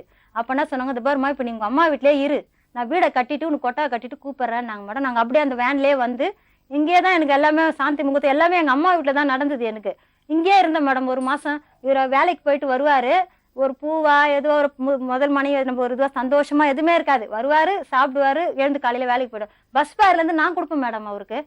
அதை வாங்கிட்டு போவார், இந்தாங்க வச்சுங்க, நான் வெளியே போய் எங்க அம்மா கிட்ட கேட்டாமா 50 ரூபாய் கொடுமா அப்படின்னு சொல்லிட்டு நான் வாங்கி கொடுப்பேன். அவ்வளவுதான் நான் நல்லா ஆசையா வச்சிருந்தேன் மேடம். எவ்வளவு ட்ரெஸ் நான் எடுத்து சரி. கொடுத்தேன். உங்க வீட்டுக்காரர் கூப்பிட்டு பேசுவோம். வாங்க, உங்க பேர் என்னங்க? முத்து. எங்க இருந்து வரீங்க? குன்றத்தூர். குன்றத்தூர்ல இருந்து. கல்யாணம் ஆயிடுச்சா? ஆயிடுச்சு. எத்தனை தடவை ஆச்சு? 2 தடவை. ஏன் எல்லாத்துக்கும் ஒரு தடவை நடக்கும், ஏன் உங்களுக்கு 2 தடவை? அது என்ன செய்யுது, நேரம் எப்படி? நேரம் அப்படியா? என் நிலைமை அப்படி ஆகிப்போச்சுங்க. என்னாச்சு? ஃபர்ஸ்ட் ஒரு பொண்ணு நிச்சயதார்த்தம் பண்ணாங்க. சரி, உங்க விருப்பத்தோடயா விருப்பம் இல்லாமையா? வீட்டில் எனக்கு விருப்பம் இல்லை, பண்ணிட்டாங்க. அந்த பொண்ணு பிடிக்கலையா உங்களுக்கு? அந்த பொண்ணு வந்து நிச்சயமான பிறகு அவங்களோட இது பிடிக்கல எனக்கு. எது? இல்ல, நிச்சயம் பண்ணப்போ உங்களுக்கு அந்த பொண்ணை பிடிச்சதா இல்லையா? அந்த பொண்ணு பிடிச்சி நிச்சயதார்த்தம் பண்ணாங்க. சரி. அதுக்கப்புறம் என்ன ஆச்சுன்னா அவங்களோட என்ன சொல்றது, பேச்சா இல்ல நடவடிக்கையா? வீடை வித்துட்டு வந்துரு, நம்ம தனியா வந்துடலாம் அப்படின்னு சொல்லிட்டு என்ன பிளாக்மெயில் பண்ண ஆரம்பிச்சாங்க. ஓ, அப்பவே வந்து தனியா வர சொல்லி சொன்னாங்களா? கல்யாணம் நிச்சயம் பண்ண உடனே மறுநாள் அப்பா விட்டுட்டு வர சொல்லி சொன்னாங்க. ஆமா, நீங்க அப்பா அப்பா இறந்துட்டாரு. இல்லாம அம்மா வளர்த்தன குழந்தைங்க. ஆமா. அதுல நான் வந்து எனக்குன்னு வீடு இல்லை, எங்க அம்மாவுக்கு பெத்த வீடு, எங்க அம்மாவுக்கு பெத்த அப்பா வீடு இருக்கு, அதில் தான் நான் இருக்கேன். எனக்கு வந்து தனியாக ஒரு கொட்டா ஒன்று கட்டி அதில் இருப்பா அப்படின்னு சொல்லிட்டு எங்கள் மாமாலாம் சொல்லி அதில் இருக்க வச்சாங்க. அந்த வீட்டில் தான் இருந்தேன். சொத்தும் இல்லை, அந்த சொத்து வித்துட்டாங்க. அப்போ செத்துட்டோன்னு வேறபடி வேற என்ன? அதனால அப்பவே உங்களுக்கு அந்த பொண்ணை பிடிக்காம போயிடுச்சு, இது குடும்பத்துக்கு லாயக்கு இல்லைங்கிற. ஆமா, அவங்க நடவடிக்கை சரியில்லை, பேச்சு சரியில்லை. என்ன பண்ணுவாங்க? இந்த ஒரு மேட்டர் தானா இல்ல எல்லாமே நிறைய தப்பு இருந்ததா? என்ன எப்படி இருக்குது, உங்க அம்மா நான் தலை இப்படி ஆயின்னு வராங்க, நீ என்ன சட்டை இப்படி போட்டுன்னு வர, சொல்லிட்டே இருக்கு. ஏன் அப்படி? அதாவது உங்களை விட அவங்க வசதியானவங்களா, படிச்சவங்களா, ஏன் அப்படி சொல்லிட்டே இருக்குது? எங்க அம்மா வந்து வேற இதோட சேர்ந்த, எங்க அப்பா வந்து அவங்க 2 பேரும் கலவும் திருமணம் பண்ணியிருக்காங்க. இவங்க வந்து எங்க அப்பாவோட ரிலேஷன். இவங்க இருக்கக்கூடாது, இவன் காணானே பிச்சின்னு போயிடணும், இது எம்எல்ஏ வரணும்னு சொல்லிட்டு அவங்க அது மாதிரி பண்றாங்க. சரி, இது உங்களுக்கு பிரியம் இல்ல? பிரியம் இல்லை. அப்ப நீங்க கல்யாணத்தை நிறுத்தி இருக்கலாம்ல? அதுதான் அதுதான் பண்ணேன். வேற பொண்ணு நான் கல்யாணம் பண்ணிட்டேன். இப்படி பண்ணா இது பிரச்சனை சாயலன்னு சொல்லிட்டு நான் பண்ணிட்டேன். அந்த பொண்ணு உங்களுக்கு முதல்ல தெரியுமா? எது? ஆமா, 2 வருஷம். அதுவும் ரிலேட்டிவ் தான் உங்களுக்கு? ஆமா, ரிலேட்டிவ் தான். ஏற்கனவே கல்யாணம் ஆனவங்க? ஏன் கல்யாணம் ஆகல, அவங்க வந்து எங்க தங்கச்சியோட வீட்டுக்காரோட தங்கச்சி. அந்த பொண்ணு கல்யாணம் ஆயிருந்ததா இல்லையா? நீங்க கல்யாணம் ஆகல. குழந்தை இருந்ததா இல்லையா? குழந்தைலாம் இல்லை. நிச்சயதார்த்தம் பண்ண ரேவதி, அப்படி பார்த்தா அதுதான் முதல்ல வருது. அந்த பொண்ணு நிச்சயதார்த்தம் பண்ணப்போ விஜயலட்சுமி மேல உங்களுக்கு பிரியம் இருந்ததா இல்லையா? இருந்துச்சு. பழக்கம் இருந்தது, பிரியம் இருந்தது. பேசுவோம், லவ் பண்ணீங்களா? பேசுவோம், சொந்தக்காரனால பேசின்னு இருந்தோம், அவ்வளவுதான். வேறபடி எக்ஸ்ட்ரா ஈர்ப்பு பிரியம் இதெல்லாம் ஒண்ணும் இல்ல, நார்மலா இருந்தது. இந்த பொண்ணு பிடிக்காம போனதால அந்த பொண்ணு ரொம்ப பிடிச்சிருச்சுன்னு சொல்றீங்க. இதோட ஆட்டிட்யூட் நல்லா இருந்துச்சு, இந்த பொண்ணு கட்டத்தோட இந்த பொண்ணு கல்யாணம் சொல்லிட்டு இந்த பொண்ணு கல்யாணம் பண்ணிட்டேன். இந்த பொண்ணு உங்க அம்மாவை எல்லாம் அட்ஜஸ்ட் பண்ணி வீட்ல இருக்கிறேன் எல்லாம் நல்லா அப்படியே சொல்லுச்சா? ஆமா, அதனால அது கல்யாணம் பண்ணி நான் கல்யாணம் பண்ணிட்டேன். சரி, அதுக்கப்புறம் இவங்க என்ன பண்ணாங்க? இந்த பொண்ணுடைய நிச்சயதார்த்தத்தை கேன்சல் பண்ணீங்களா? அதான் அது இது பண்ண உடனே என்ன ஆயிடுச்சு, இவங்க வந்து ஸ்டேஷன்ல கம்ப்ளைண்ட் கொடுத்துட்டு என்னையும் அம்மாவும் ஜெயிலில் பிடிச்சி போயிட்டாங்க. நான் 1 மாசம் புழாவில் இருந்தேன், எங்க அம்மா வேலூர் ஜெயிலில் இருந்தாங்க. அதுக்கப்புறம் போயிட்டு தெரிய வந்து குடும்பம் நடத்தினிருந்தோம். அப்புறம் என் பையன் பிறந்தான், குடும்பம் நடத்தினீங்க விஜயலட்சுமி கூட. சரி. அதுக்கப்புறம் எங்க குழந்தை இறந்த உடனே, என் குழந்தை எனக்கு பிறந்தான் பையன். அதுக்கப்புறம் இறந்துட்டான். இறந்த உடனே இது புழலுக்கு போயிட்டு வந்த அந்த சம்மன் வர இல்லைங்களா, அவங்க தெரிய வந்தாங்க. தெரிய உங்களுக்கு உள்ள வைப்பேன் நான், என் பொண்ணு கல்யாணம் பண்ணி ஆகணும் அப்படின்னு சொல்லிட்டு எங்கள் ஒய்ஃப் அண்ணன் வந்து டெய்லி வந்து இது பண்ணுறாங்க, மிரட்டினாங்க, பேக்மே பண்ணாங்க எல்லாரையும். அது தாத்தா ஆயாலாம் அதெல்லாம் நம்பி என்னை பிரெயின் வாஷ் பண்ணுறாங்க. இப்போ அது யாரும் கட்டிக்க மாட்டாங்கடா, அவங்க அது வந்து கிருஷ்ணாவதி கொளுத்தி அவங்க அம்மா வந்து அந்த ஒரே பிரச்சனை, அந்த வீட்டானலாம் வந்து ஒரே இது. அதாவது நீங்க நிச்சயதார்த்தம் பண்ணதுக்கும் நீங்க அந்த பொண்ணு கழுத்துல தாலி கட்டினதுக்கும் இடையில 3 வருஷம் இருந்தது இல்லையா? ஆமா. 3 வருஷமா அந்த பொண்ணு வேற யாரையாவது கல்யாணம் பண்ணிருக்கலாம், ஏன் வந்து உங்களுக்காக வெயிட் பண்ணுச்சு? உங்க மேல பிரியம் இருந்திருக்கு அந்த பொண்ணு. முதல்ல நிச்சயம் பண்ணவர் தான் நம்ம கணவர்னு நினைச்சிருக்கு, அதுல ஒரு நேர்மையும் ஒழுக்கமும் இருந்திருக்கு இல்லையா? நீங்க ஏன் சின்ன சின்ன பிரச்சனைகளை, மற்ற பிரச்சனையெல்லாம் நீங்க பண்ணது நான் தப்புன்னு சொல்லலை, உங்களுக்கு பிடிக்காத பொண்ணை கல்யாணம் பண்ணிக்கிங்கன்னு நான் சொல்லலை. அது ஏன் நீங்க நேர்மையா ஓப்பனா எனக்கு உனக்கு ஒத்து வராது, நான் அப்படி வேற பொண்ணை கல்யாணம் பண்ணிக்கிட்டேன், இந்த நிச்சயதார்த்தத்தை கேன்சல் பண்ணிடலாம் அப்படின்னு ஏன் செய்யல? நிச்சயதார்த்தம் வரைக்கும் கூட பரவாயில்ல, திருமணம் பண்ணிடுறது பெரிய அஃபென்ஸ் இல்ல. தாலி கட்டி எத்தனை நாள் அந்த பொண்ணோட குடும்பம் நடத்துறீங்க? குறைஞ்சி ஒரு அவங்க அம்மா வீட்டுக்கு இட்டுன்னு போயிட்டாங்க, எங்க அம்மா வீட்டுக்கு இட்டுன்னு போயிட்டாங்க. இந்த பொண்ணு விஜயலட்சுமி அது இந்த வீட்டுல இருந்துச்சு, உங்க அம்மா கூட இருந்தது. ஆமா, நாங்க இட்டுன்னு போயிட்டாங்க. உங்க அம்மாவெல்லாம் யார மருமகளை அங்கீகாரம் பண்றாங்க? எங்க அம்மா யார், இந்த விஜயலட்சுமி தான் அவங்க பார்த்துட்டு இருக்காங்க. ரேவதி பிடிக்காத உங்களுக்கு? ரேவதியும் பிடிக்கும், என்ன கல்யாணம் ஆயிட்டா நம்ம மருமக ரெண்டும் அப்படி நினைக்கிறாங்க. இது சரியா? நீங்க பண்ண தவறுனுடைய வீரியம் உங்களுக்கு புரியுதா? அதான் நான் நிச்சயம் பண்ணிட்டு நீங்க என்ன அந்த பஞ்சாயத்து பண்ணிருக்கணும் பண்ணி புரியுது. சால்வ் பண்ணியிருக்கணும். சரி என்ன நிச்சயம் அதை பண்ணது விட்டுட்டு- பரவாயில்ல. பட் அப்பவே சொல்லி அத வேண்டாம், இனிமே எனக்கு அந்த பொண்ணுடைய நடவடிக்கை எனக்கு பிடிக்கல, அதனுடைய போக்கு எனக்கு ஒத்து வராது, என் குடும்பத்துக்கு சரிப்படாதுன்னு சொல்லி அழகா அப்பவே அவங்க- நிறுத்தியிருந்தா அவங்க ஈஸி. மறுநாள் வேற வாழ்க்கை பார்த்துட்டு போயிருப்பாங்க. மறுநாள் நிச்சயமா அந்த மறுநாள் வந்து நிச்சயம் ம். எங்களுக்கு அதுக்கும் அந்த நைட்டு வந்து எங்கள் தாத்தா பணத்துன்னு வராரு ம். பிரேஸ்லெட் வாங்குறதுக்கோசம். ம். ஒரு 2 மணி நேரம் லேட் ஆயிடுச்சு. எங்கள் மாமியார் வந்து எங்கள் அம்மாட்ட சொல்கிறாங்க, இந்த நிச்சயதார்த்தம் நடக்கலைன்னா உங்களுக்கு தெரியும், உங்களுக்கு இங்கே இது பண்ணிருவேன். அவங்க கோர்ட்டில் உங்க ஒர்க் பண்ணுறதுனால மாமியார் ரொம்ப கொஞ்சம் ரவுடித்தனமானவங்களா? அவங்க பார்க்கறதுக்கு சாதுவாக இருப்பாங்க, ஆனால் விஷயம்லாம் பயங்கரமாக இருக்கும். அதை தவிர வேற என்ன பிரச்சனை உங்களுக்கு? வேற என்ன தவறு கண்டுபிடிச்சீங்க அந்த பொண்ணு? இந்த அது பொண்ணு என்ன அழகா இல்லைன்னு நினைக்கிறீங்களா? அது அப்படி ஃபீல் பண்றாங்க பாவம். இல்லை நான் அழகுன்றது நல்லா இல்ல, நான் அழகா இல்ல, இப்ப நான் அப்பெல்லாம் அவ்வளவு அழகா இருப்பேன், இப்ப இந்த போராட்டத்திலேயே நான் வீணா போயிட்டேன் இல்லை அப்படின்னு அப்படியெல்லாம் ஒன்றும் இல்லை. இவங்க வந்து நடத்த சரியில்லை. ஸ்டேஷன் போகிறது, 4 பேர் அசிங்கப்படுத்துறது, எதனால ரொம்ப- அப்படி பண்ணாங்க? ஏதோ ஒரு கதை. நீங்க பண்ணதுனால தானே? இல்லை தெரிஞ்சுதானே அவங்க கல்யாணம் பண்ண ஒத்து என்னன்னு வந்து கேட்டாங்க. ஓ, ரெண்டாவது மேரேஜ் வந்து அப்புறம் தான். சரி, அவங்க வந்து கேட்டாங்க, கரெக்ட். இது வச்சு தான் பண்ணாங்க. அதுக்கப்புறமாவது அப்புறம் குழந்தைகள் இருக்கும் போல இருக்கே உங்களுக்கு, அந்த ரேவதிக்கும். 3 மாசம் முழுவதும் இருந்தாங்க. ஆ. அதுக்கப்புறம் வந்து போயிட்டாங்க, சண்டை உங்களுக்கு போட்டு விஜயலட்சுமி போயிட்டாங்க. குழந்தை இருக்கா? விஜயலட்சுமி குழந்தை இருந்துச்சு. ஆஹா. அவங்க போயிட்டாங்க. போயிட்டு அப்புறம் குழந்தை பிறந்துச்சு, கோஸ் ஹாஸ்பிட்டல் வாங்க சொல்லிட்டு ஃபோன் பண்ணாங்க. சரி போனேன், போயிட்டு குழந்தைய பார்த்தேன். அதுக்கப்புறம் வீட்டில் இட்டுன்னு வந்தாங்க. அவங்க வீட்டில் வச்சு அவங்க குழந்தை பேர் வச்சாங்க. திரு வீட்டில் வந்தாங்க. திரு ஒரு சும்மான ஒரு என்ன தான் கிரியேட் பண்ணுறாங்க தெரியாது. அவங்க என்ன வேணும்னு தெரியல, பணம் வேணுமான்னு தெரியல. அதனால என்ன யார் பண்ணிட்டேன், கூட உங்க கூட அட்ஜஸ்ட் பண்றது இல்லையா, இல்ல விஜயலட்சுமி கூடயா, இல்ல உங்க அம்மா கூடயா? என்ன பிரச்சனை? பணம் வாங்கி சம்பளம் வாங்கி நீங்க வந்து அப்படியே அம்மாட்ட கொடுத்துருவீங்களா? தங்கச்சி கல்யாணம் பண்ணேன், கடன் எனக்கு வாங்குறது 3000 சம்பளம். நான் வேலைக்கு போகும்போது எங்கள் அப்பா சாகும்போது 13 வயசு. நான் 15 வயசில் 14 வயசில் 10th முடிச்சுட்டு 15 வயசில் வேலைக்கு போனேன். 350 ரூபா சம்பளம் வேலைக்கு போனேன். அப்புறம் எல்லாம் சம்பாரித்து தங்கச்சி கல்யாணம் பண்ணி கொடுத்தேன். சரி, அம்மாட்ட கொடுக்கறது தப்பு இல்லையே. கல்யாணம் பண்ணி கொடுத்தேன். அது கொஞ்சம் கடனாக இருக்குது, அதை அடித்தேன். இவங்க சொன்னாலும் புரியாது. அப்படி இருந்தாலும் நான் கடைங்கடா வாங்கி செலவு பண்ணுறது. எவ்வளோ போட்டாலும் செய்யலை கொல்ல ஸ்டேஷனில் போய் கம்ப்ளைண்ட் பண்ணுறாங்க. இது பணம் இல்லைன்னா கூட போய் ஸ்டேஷனுக்கு போறாங்களா? அவங்களுக்கு தேவை என்னன்னு தெரியல, சொத்து அந்த இடத்த விற்றுன்னு. அது என் இடமே கிடையாது, சொன்னாலும் புரிய மாட்டேங்குது. அது வந்து எங்கள் தாத்தா இடம், அவர் வந்து இருக்கட்டும்னு சொல்லிட்டு விடுறாரு. உங்க அம்மா பிறந்த வீட்டோட இடம் அது. உங்க அம்மாவுக்கே அது கிடைக்குமான்னு சொல்ல முடியாது. எங்கள் மாமா 2 மாமா இருக்காங்க, அவங்க பேர பசங்க இருக்காங்க. அவங்க பூனா பொது இருக்கு விடுறாங்க. அதை விற்று வானா நான் எங்கே விற்றுறேன். இப்ப என்னமா அந்த விஜயலட்சுமி கூட இருக்கிறது பரவாயில்லைங்குதா? அதான் சொல்கிறாவா, நீ வா வா நான் வாழ 2 பேரும் வாழலான்னு சொல்கிறான். யாரு? விஜயலட்சுமி. சரி, அவள் ஒருத்தர் ரேவதி மாட்டான், என்ன சொல்றாங்க? எனக்கு வேணாம், நான் வாழ மாட்டேன், என் குழந்தைக்கு இது கொடு. அவன்றது நான் 6 வருஷம் ஆச்சு அந்த பொண்ணை பார்த்தேன். ம். ரேவதி பார்த்து 6 வருஷம் ஆகுது. 6 வருஷம் அந்த ஆயிடுச்சு ஒரே குழந்தை- ஊர்ல இருந்துகிட்டு பக்கத்து தெரு பார்த்ததே இல்ல. நான் குழந்தைய? பார்த்ததில்ல. குழந்தைய நான் காட்டுறது கிடையாது. ஆனால் அவங்க வீட்டுக்கு ரிலேஷனும் வருவாங்க. ம். எங்கள் வீட்டு பக்கத்து வீட்டில் அவங்க சொந்தக்கார வீடு. இதுக்குள்ள வருவாங்க, ஃபங்க்ஷனுக்கு வருவாங்க, எல்லாம் வருவாங்க. ஆனால் அந்த குழந்தை இட்டுன்னு வர மாட்டாங்க.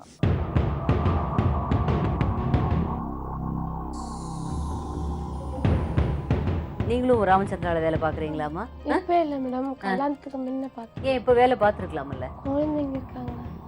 இவருக்கு ஏற்கனவே ஒரு நிச்சயதார்த்தம் நடந்ததுன்னு உங்களுக்கு தெரியுமாமா கல்யாணத்தப்போ? கல்யாணம் சொந்தக்காரங்க உள்ளூர்காரங்க தானே, உங்களுக்கு தெரிஞ்சிருக்கும்ல. நான் அந்த பொண்ணு சொந்தக்கார பொண்ணு தானே? இல்ல மேம், நான் உள்ளூர் கிடையாது. எங்க அம்மா ஊர் வந்து ஆந்திரா. நான் அவங்க தங்கச்சியோட நாத்தனார் தான். அதனால வந்து நான் இங்க ஒருவே போவேன். அதுக்கப்புறம் அப்பா சொன்னாரு, ராமச்சந்திரால ஒரு வேலை பாருங்க, கொஞ்ச நாள் வேலை செய்யற, அப்புறம் என்ன கல்யாணம் பண்ணலாம் அப்படின்னாரு. மாமாவோட ஒய்ஃப் அவங்க. ஓ சரி சரி, கூட வந்தாங்க. அப்படியா? சரி சரி. அவங்கள பத்தி எதுவும் சொல்ற மாதிரி இல்லை. ஏன்னா ஒரு ஃபேமிலினா ஒரு கஷ்டமும் வரும் நஷ்டமும் வரும். ஆமா, அது எல்லாத்தையும் அனுசரிச்சுட்டு போகணும், அதுதான் லைஃப். கரெக்ட். இப்போ நான் பாக்குற வரைக்கும் இவங்க வந்து ரொம்ப வீட்டுக்கு குழந்தைங்களுக்காக எவ்வளவு கஷ்டப்படணுமோ அவங்களால எவ்வளவு முடியுதோ அவ்வளவு கஷ்டப்பட்டு, ஆனா அவங்கள பார்த்தது கூட இல்லை. சரி, யார் ரேவதி? இன்னும் நீங்க பார்த்ததே இல்ல. அதான் 6 வருஷமா டச்சே இல்ல போல இருக்கு. கல்யாணம் ஆகி 1 வருஷம் வாழ்ந்திருக்கீங்க, அது விட்டு விட்டு 3 மாசம் 3 மாசம் தான் வாழ்ந்தீங்க. அதுவே அதுக்குள்ள 3 ஒரு மாசம். பெண் குழந்தை. 3 மாசம் அதில் போனவங்க குழந்தை பண்ணு சொன்னாங்க. அதுக்கப்புறம் குழந்தை எடுத்துன்னு வந்து பேர் வச்சோம். அதுக்கப்புறம் திருவ சண்டை போட்டுக்கின்னு ஸ்டேஷன் போயிட்டு அவர் வீட்டுக்கு போனவங்க. உங்களை ஜெயில போட்டாங்க. என்ன ஜெயிலில் போட்டாங்க, என்னையும் எங்கள் அம்மாவையும். அதுக்கப்புறம் உங்களுக்கு வாழ பிடிக்கல அவங்களோட? அவங்களே வாழலையா? நீங்க அவங்க அதோட வரல, நீங்களும் போய் கூப்பிடல? என்னால் கூப்பிட முடியல மேடம். விஜயலட்சுமி இந்த போராட்டத்திலே தான் வாழ்ந்துட்டு இருக்கீங்க. ஆக்சுவலா 10 உங்களுக்கு ஆக்சுவலி உங்களுக்கு எதுவும் தெரியாது அவருடைய இதெல்லாம். இந்த நிச்சயதார்த்தம் தெரியுமா தெரியாதா உங்களுக்கு? தெரியாது மேடம். அந்த நிச்சயதார்த்தத்தை கேன்சல் பண்ணிட்டு பண்ணிருந்தீங்கன்னா அதான் பிரச்சனையே எங்க இல்ல. வீட்ல யாரும் ஏன் அதை படிக்கல. செய்யல அது நீங்க? செய்யல. ஏன் அதை செய்யல நீங்க? அந்த போலீஸ் ஸ்டேஷன்ல போயிட்டு நாங்க கல்யாணம் பண்ணி வச்சுட்டாங்க எங்க அம்மா. அதுக்கப்புறம் பயணி லாயர் இருக்காரு, அவர் பண்ணி வச்சுட்டாரு. பண்ணி வச்சுட்டு நீங்க போங்க வீட்டுக்கு, அவங்க எதனா பேசுனாங்கன்னா போலீஸ் ஸ்டேஷன் எப்படி கம்ப்ளைண்ட் கொடுவோம் அவங்க பேசிக்கலாம்னு சொல்லிட்டு எங்களை அனுப்பிச்சு விட்டாங்க. அனுப்பிச்சு விட்ட பிறகு நாங்களும் போலீஸ் ஸ்டேஷன்ல போயிட்டு கல்யாணத்துக்கு நேரா ஸ்டேஷனுக்கு தான் போனோம். அதுக்கப்புறம் அவங்க போலீஸ் ஸ்டேஷன்ல குன்றத்தூர் போலீஸ் ஸ்டேஷன் அழகா பேசி நிச்சயதார்த்தம் தானே பண்ணிருந்தது. அது ஒண்ணும் அதை கேன்சல் பண்ண அதுக்காக பெரிய விஷயமே இல்ல. அதுக்கு ஆமா நஷ்டம் கொடுங்க, 2 லட்சம் ரூபாய் கொடுங்க என் பொண்ணு வாழ்க்கைக்கு எடுத்ததுக்கு, இல்லன்னா ஒரு சாப்பாட்டுக்கு கஷ்டப்படுறேங்கிறாரு அவர். எப்படி 2 நான் லட்சம் மரம் வெட்டுதான் வீட்டு வரைக்கும் கஞ்சி காசு ஊத்துறேன். ஏன் நீங்க வேலை செய்யலையா?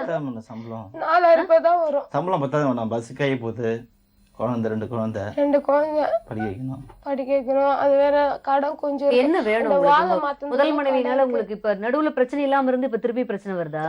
7 வருஷமா வருஷத்துக்கு ஒரு நாள் வந்து எங்கிட்ட மட்டும் சண்டை போடுவாங்க. அதான் அவர் வருஷத்துக்கு ஒரு நாள் வந்து ஆமா ஜனவரி மாசம் பெரு பொங்கல் அந்த டைம்ல வந்து சண்டை போடுவாங்க. அவங்க அவர்கிட்ட வரமாட்டாங்க. இது வரைக்கும் அவங்க மூஞ்சி பார்த்தது கூட 7 வருஷமா. உங்ககிட்ட மட்டும் ஏன் இப்படி? என்கிட்ட மட்டும் அது ஏன்னு தெரியாது. என்கிட்ட மட்டும் அவங்க அம்மா அந்த வேற தொந்தரவு எதுவும் இல்ல? வேற எந்த தொந்தரவும் இல்ல. நான் சொல்லிருக்கேன் நீங்க பாட்டுக்கு வாழ்ந்துட்டு இருக்கீங்க. நாடி அநியாயமா போய் பேசுற. சித்தி மேடம், இவ சித்தி, இவங்க அம்மாக்கு சித்தப்பா பொண்ணு மேடம், சித்தியை போய் கல்யாணம் பண்ணி எவ்வளவு நான் போய் பேசலாம்னு சொல்றாரு மேடம். சரியா? வந்திருக்காங்க யார் வந்திருக்கா? எங்க அண்ணன் தம்பி அந்த வந்துக்கிறாங்க. பொண்ணுக்கு ஏற்கனவே நீங்க உட்காருங்க. கல்யாணம் பொண்ணு மேடம், கல்யாணம் கூட ஆந்திரால நீங்க எல்லாம் வாழாத அவங்க நாத்தனார் வீட்டுக்கு வந்துருந்தது மேடம் இந்த பொம்பளை. அப்ப இவருக்கு ஏதோ தொடர்பு இருந்தது. இவரே வந்து என்கிட்ட சொல்லி அழுதாரு. எனக்கு கேஸ் வந்துச்சு, நிச்சயதாமலம் பண்ணி தள்ளி உட்காருங்க. நிச்சயதாமலம் பண்ணி விட்டுட்டு போயிட்டீங்க. எனக்கு கேஸ் வந்து எனக்கு உங்க பிரச்சனை இல்ல. ரைட்டுமா? இருக்காது. போய் பேசுறேன். நான் இது மேம் இரு, எங்க அம்மா வந்து எங்க அக்கா வந்துக்கிறாங்க. இருடி, எங்க மோகனக்கா வந்துக்கிறாங்க. பொய்யா பேசுற கட்டா வீரத்துக்கு ராமச்சந்திரால வேலை செய்றாரு. 2 பொண்டாட்டி எதுக்கு இருக்கு? அந்த பொண்ணு ஏற்கனவே கல்யாணம் பண்ணி நீங்க சொல்றபடி கல்யாணம் கூட ஆயிருக்கலாம்.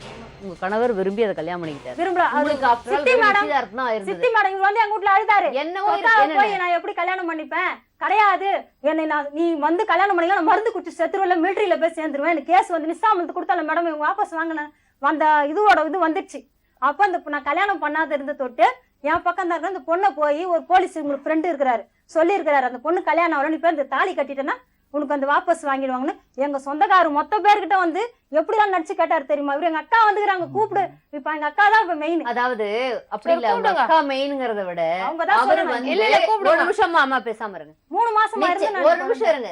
நிச்சயதார்த்தம் நடந்ததுக்கு அப்புறம் இந்த கல்யாணம் அவர் தெரிஞ்சுதான் பண்ணிருக்காரு. எல்லாத்துக்கூடயும் எல்லாருக்கும் தெரியத்தான் வாழ்ந்திருக்காரு. நீங்க ஏன் மறுபடியும் தாலி கட்டிட்டீங்க? அவரே உங்களை கன்வின்ஸ் பண்ணிருக்கட்டும், அவரே வந்து உங்களை ஏமாத்தி இருக்கட்டும், நீங்களும் உங்க அம்மாவும் ஏன் அந்த கல்யாணத்துக்கு சம்மதிச்சீங்க? அம்மா தான் கிருஷ்ணால் ஊத்திக்கிறேன். அதெல்லாம் கிடையாது மேடம். உங்க அக்கா மாதிரி நினைச்சுக்கோ. எங்க பொண்ணுக்கு எப்படி நடிக்கிறா பாரு மேடம். நடிக்கிறா மேடம் தான் சொன்னாங்க.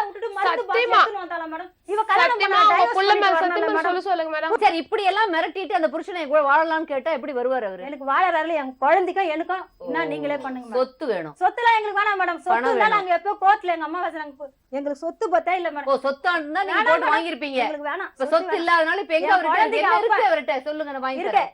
அவங்க பாட்ட சொத்து வித்து இடம் கொடுத்துக்கிறாங்க. அவங்க அம்மாக்கு அவங்க தாத்தா வீட்டுல கொடுத்து பாட்டன்னா யாரு? அப்பாவோட அப்பாவா அம்மாவோட அப்பாவா? அப்பாவோட அப்பா இடம் கொடுத்ததும் வாங்கினாங்க. இவங்க காசு கொடுத்து அமிச்சிட்டாங்க வித்து. இவங்க அம்மாக்கும் இவங்க தாத்தா வீட்டுல கொடுத்து காவேரி சொத்தை அவங்கதான் பார்த்து முடிவு பண்ணணும். அத நீங்க கேட்க முடியாது. பாட்டம் பூட்ட சொத்து இருந்ததுன்னா அதை கேட்கலாம். என்னப்பா ஏதாவது இருக்கா? கொடுத்தாங்க மேடம். அத இடம் வாங்கி போட்டுங்க. 30,000 ரூபாய் ஒரு 4-5 மாசம் இருக்கு மேடம். அந்த இடம் வாங்கி போட்டு 93ல 30,000 இருக்கு. அதுதான் தங்கச்சி 93ல எனக்கு 30,000 கொடுத்தாங்க எங்க அம்மாக்கு. முன்னாடி கல்யாணம் பண்ணி வச்சீங்களா? என்னதான் மேடம் அந்த ஊர்ல நான் தான் இருந்தேன். எங்க வீட்டுக்கு வருவா மேடம். எங்க தங்கச்சி வாஸ்படிய கூட தாண்டது கிடையாது. சரி, இது வரைக்கும் அப்படிதான் வச்சிருக்காங்க எங்க சித்தி. நிச்சயதார்த்தத்துக்கு பிறகு அந்த ஆள் இந்த பொண்ணை கல்யாணம் பண்ணிக்கிட்டு அந்த பொண்ணோட வாழ ஓடி போயிட்டாரு, அப்ஸ்காண்ட் ஆயிட்டாரு ஆளு. ஆமாங்க மேடம். அப்படிங்கிறப்ப அந்த ஆளே திரும்பி வந்து உங்க கால்ல கையில விழுந்திருந்தா கூட, எத்தனை ஒரு மயக்கிற வார்த்தைகளை பேசியிருந்தா கூட, எதுக்காக எல்லாம் சேர்ந்து அந்த பொண்ணுக்கு மறுபடியும் தாலி கட்ட வச்சீங்க? அது பண்ணது மாபெரும் தவறு. ஏன் பண்ணீங்க? சட்டப்படி அதுதான் மனைவி. இது எப்படி மனைவி ஆகும்? நிச்சயதார்த்தம் பண்ணா 1000 நிச்சயதார்த்தம் நடக்கும். மேடம் இவங்க நிச்சயதார்த்தம் பண்ணா இவங்க கேஸ் புக் பண்ண வாலண்டியரா நிச்சயதார்த்தம் பண்ண ஒரே காரணத்தினால கம்பல் பண்ணி அவரை தாலி கட்ட வச்சு அவருக்கு ஒரு குழந்தையும் பெத்துக்கிட்டு இப்ப வந்து நீங்க அத லபோதிபோன்னு அடிச்சுக்கிட்டா இது யார் குழப்பிக்கிட்டு வாழ்க்கையை? சொந்த பந்தமே சேர்ந்து கெடுதல் பண்ணிருக்காங்க. அவர் சொன்னதோட தான் நாங்க ஒத்துக்கல. அவர் சொன்னா அவர் தப்பு பண்ணிருக்காரு. அந்த பொண்ணுக்கு என்ன பதில்? அந்த பொண்ணு அவரே சொல்லிருந்தாலும் போவீங்க. கல்யாணம் ஆன பொம்பளை மேடம், கல்யாணம் ஆகும் நீங்களே மேடம் சொல்லிருக்கீங்கல்ல, டைவர்ஸ் பண்ணாத கல்யாணம் ஆன பொம்பளை டைவர்ஸ் பண்ணாத பொண்ணு சொல்லுது. நீங்க அவங்க கொடுங்க, proof கொடுங்க. இது என்ன எங்க அந்த யாரு முதல்ல கணவன் சொன்னாங்க? அவருடைய முதல் கணவன் வந்து யாரோ சொல்றது வச்சு பண்ண என்ன முடியாது. வீட்டுக்கார கூப்பிட்டாங்க, நான் இங்கே உட்கார்ந்தேன். அவங்க கூட நான் சொல்றேன். வீட்டுக்காரர் யாருன்னு சொல்லுங்க. நாங்க அப்படி இல்ல, நான் என் வீட்டுக்கார கூப்பிட்டாங்க. எனக்கு கல்யாணம் ஆயிடுச்சுல, நீங்க பாத்தீங்களா கல்யாணம் எல்லாம் பண்ணீங்களா? என் வீட்டுக்கார கையில என்ன புடிச்சு குத்துட்டு நான் தாராளம் மேடம். தம்பி நீங்க சொல்லுங்க, எந்த சூழ்நிலையில அந்த பொண்ணுக்கு தாலி கட்டினீங்க? இவங்கலாம் வந்து எங்களை வந்து இது பேக்ல பண்ணாங்க மேடம். என்ன சொன்னாங்கப்பா? நீ திடீர்னு உங்களை தூக்கி உள்ள வச்சிருவேன் குடும்பத்தோட, நீ கல்யாணம் பண்ணி தான் ஆகணும் அன்ட்டு இவங்க வந்து என்ன டார்ச்சர் பண்றாங்க. அதுக்கப்புறம் என்னதுக்கு சொல்லி அந்த நிச்சயதார்த்தம் பண்ணனால? ஆமா, இந்த பொண்ணு யாரும் கட்டமா அதுக்கு அப்ப வந்து இந்த பொண்ணோட தான் வாழ்ந்துட்டு இருக்கீங்க, அது தெரிஞ்சு? இல்ல மேடம், 94 குழந்தை ஆம்பல் பையன் கையில தெரியாது மேடம். அந்த ஊர்லயே நான் இருந்தேன், இந்த பொண்ணை நான் பார்த்ததே கிடையாது. இவங்க என்ன சொன்னாங்களா அந்த பொண்ணை நான் பார்த்ததே கிடையாது. இதே மோகன் அக்கா தான் வந்து உங்க அப்பா உங்க அக்கா வந்து இவங்க சித்தி மருமக மாசமா இருக்குது, 2 புள்ளைங்க இருக்குது. செருப்பால் அப்புறம் அடிப்பேன், சத்தியம் பண்ணு மாரியம்மா, சத்தியம் பண்ணு நாசமா போயிடுவீங்க. நீ காட்டுனா உங்க பிள்ளைங்க 11 வயசு பொண்ணு.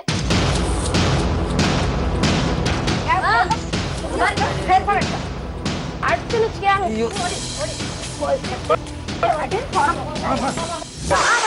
அவங்க வீட்டுல வந்து உட்கார்ந்து பேசுவாங்க. என் கால வந்து என் பொண்ணுக்கு தாலி கட்டி விட்டுருங்க. சத்தியமா சொல்றேன், 2 பிள்ளைங்க சாட்சியா சொல்றேன். நான் என் மேல அம்மன் வரும், மாரியம்மா வரும், சத்தியமா சொல்றேன். 2 பிள்ளைங்கள சத்தியம் பண்றேன். பரவாயில்ல, நான் சம்சாரி தான் பிறந்தேன், எப்பவுமே போக முடியல. எங்க அம்மா அப்பா நல்லதான் சரியா? அதுதானே முதல் மனைவி, நீங்க தானே பின்னாடி வந்தவங்க. என்னம்மா பேசுறீங்க? இருங்க மேடம், கல்யாணம் பண்ணி எனக்கு மாமியார் வீட்டுக்கு இட்டு போகும்போது இவ இல்ல முதல் மனைவின்னு சொல்றீங்களே, எனக்கு கல்யாணம் பண்ணாங்கன்னு ரெடி ஆச்சுன்னு தெரிஞ்சு நீ என்ன பண்ணிருக்கணும்? எங்க வீட்டாண்ட ஓடியாந்துருக்கணும். எங்க வீட்டுக்காரன் தாலி கட்டிட்டாரு, நீ எப்படி கட்டிப்பன்னு சொல்ல நிறைய ஓடி போயிட்டாங்க. உங்களுக்கு ரேவதி கல்யாணம் பண்ணது என்ன கேட்டுதான் ரேவதி கல்யாணம். ஓ, அவங்க அம்மா வந்து உங்களுக்கு எடுத்தா?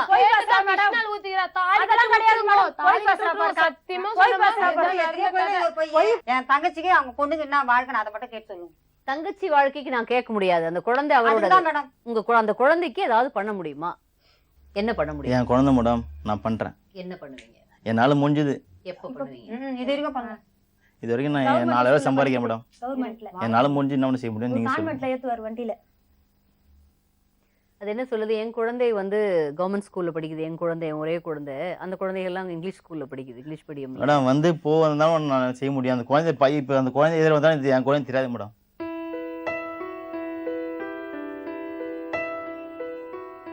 இவர் யாரு? அப்பா சொன்ன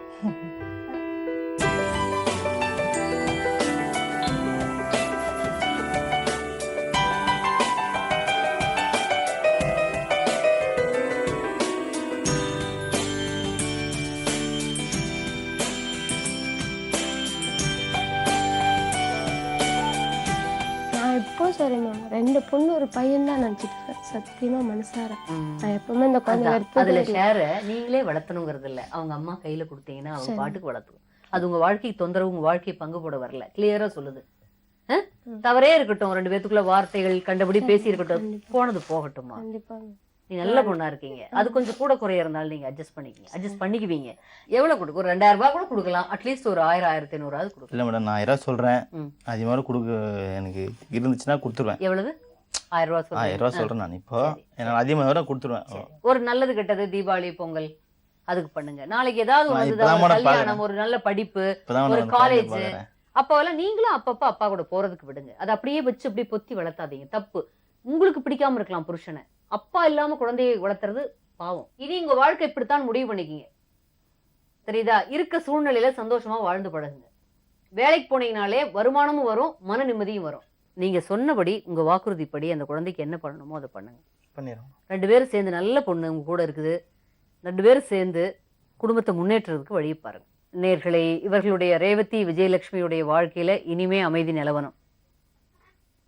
அதுதான் நம்மளுடைய ஆசை, எதிர்பார்ப்பு. கண்டிப்பா நடக்கும், அது கூடிய விரைவில். மீண்டும் நாளை சந்திப்போம். நன்றி, வணக்கம். சொல்வதெல்லாம்